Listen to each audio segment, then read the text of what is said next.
भुजबळांच्या भाषणावेळी स्पीकरवर हनुमान चालीसा वाजवल्यामुळे भाषणामध्ये व्यत्यय आलाय आणि त्यामुळे भुजबळांनी थोडासा आवाज कमी करण्याची विनंती केली।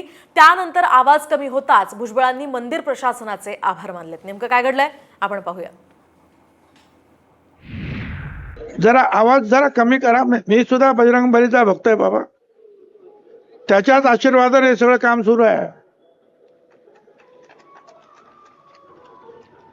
जरा पोलीस इन्स्पेक्टरनी ताबडतोब जरा त्याची दखल घ्यावी, जिथे असतील पोलीस त्यांनी ताबडतोब।